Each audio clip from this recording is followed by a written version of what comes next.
আমি এই মুহূর্তে দাঁড়িয়ে রয়েছি সীমান্ত শহর, ভারত বাংলাদেশের সীমান্ত শহর বনগাঁ। বনগাঁর একেবারে সীমান্ত লাগোয়া ছয়ঘরিয়া পঞ্চায়েতের একটি গ্রামে, ছয়ঘরিয়া গ্রামে রয়েছি। এখানকার মানুষের জীবন জীবিকা হচ্ছে যশোরের চিরুনি তৈরি করে।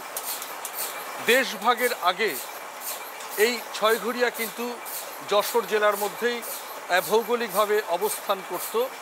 এখানকার মানুষের জীবন জীবিকা ছিল একটা চিরুনি তৈরি করা, যে চিরুনির নাম হচ্ছে যশোরের চিরুনি।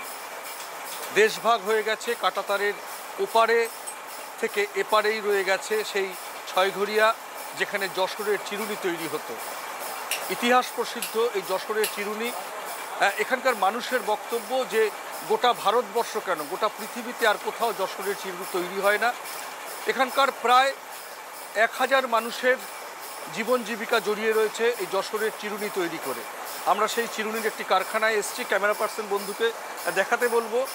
সেই এখনও মানুষ সেই একেবারে হাতে মেশিন তারা চালনা করছে, চিরুনি তৈরি হচ্ছে, বিভিন্ন মানুষ এখানে কাজ করছেন। সারাদিন ধরে তারা রোজগার করেন, কাজ করেন এবং এই চিরুনি গোটা পৃথিবীতে কিন্তু ছড়িয়ে পড়ে। সেখানে মহিলা পুরুষ সকলেই একসঙ্গে কাজ করছে। এখানকার মানুষের গ্রামের ঘরে ঘরে কিন্তু এই ব্যবসা, সরকারি কোনো বদান্যতা না থাকলেও তারা খুব কোনো ক্রমে কিন্তু এখন এই ব্যবসাকে বাঁচিয়ে রেখেছেন। এই এখনও তো এই ব্যবসার সঙ্গে যুক্ত। কেমন আছেন?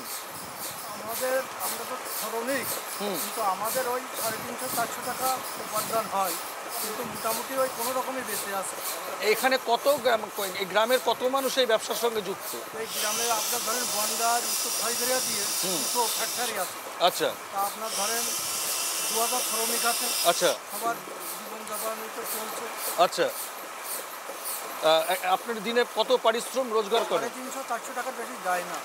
কি মনে হয় এই ব্যবসা কি আগামী দিন বেঁচে থাকবে? এখন এই বিশ্বে এই ব্যবসা নেই। এই বনগাঁ সেলুলাইট ওয়ার্কস ইউনিয়ন, এই চিরুনিটা যত ছিলেন ওখান থেকে বনগাঁয় এসেছে, এটা বিশ্বে নেয়, এই শুধু বনগাঁতে আছে। হাতির দাঁতের তো আর এখন হয় না, এখন তো প্লাস্টিকের মধ্যে।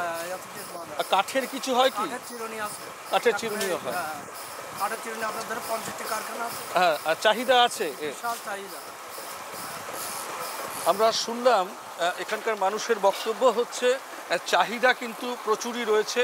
হাতির দাঁতের চিরুনি, এই যশোরের চিরুনি কিন্তু বিখ্যাত ছিল হাতির দাঁত দিয়ে যেটা তৈরি হতো। হাতির দাঁতের চিরুনি এখন আর হয় না। আমি আরেক শ্রমিক দাদার কাছে যাব। দাদা, কি বলবেন? এদিকে আসো। কেমন আছেন আপনারা? এখন এই কথা, হ্যাঁ, আমরাও ভালো আছি। কীরকম? কিরকম ভালো বলতে, এই যে ইতিহাস প্রসিদ্ধ যে যশোরের চিরুনি, এই শিল্পের সঙ্গে আপনারা যুক্ত। এই শিল্পটা কি আগামী দিন বেঁচে থাকবে, কি মনে হয়? আগামী দিন বেঁচে থাকবে না।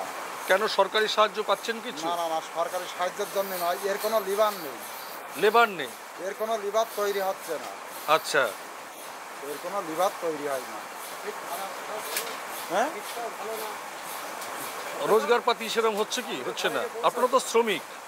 হ্যাঁ, এখানে শ্রমিক মালিকের কোনো ব্যবধান নেই। আচ্ছা, যারা মালিক আছে তারাও কাজ করে, যারা শ্রমিক আছে তারাও কাজ করে।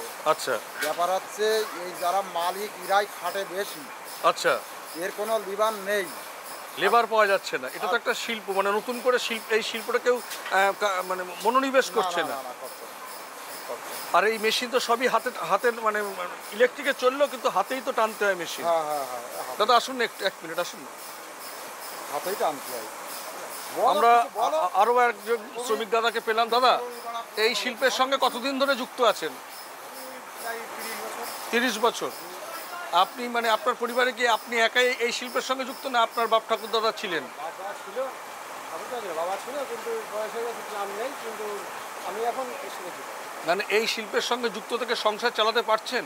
কষ্ট হচ্ছে না, সেভাবে চালাতে পারি। কোনোদিন হয়তো 500 টাকা হয়, হলে কোনোদিন 200-250 হয়ে যায়, মানে ঘরে চলে। কিন্তু এই শিল্পটা তো প্রায় শতাব্দী প্রাচীন। আগামীরা এরকম অ্যাকচুয়ালি এরা কী করবো, এটা জন্মগিরি কাজ জানলেই করা যাবে। এটা হাতের কাজ তো জানতে হবে, পারা যায়। এবার এমনি পড়াশোনা লাগানো তো যতটা খাটলেই হবে, কিন্তু নিত্য কোনো ইনকাম নেই, যে বাধা ধরা কোনো ইনকাম নেই। আর আগে আমরা শুনলাম যে এই শিল্পটার সঙ্গে এখন নতুন প্রজন্মের মানুষ কিন্তু মিলিত হতে চাইছেন না, কেননা পড়াশোনা না জানলেও এই কাজটা কিন্তু শিখতে লাগে।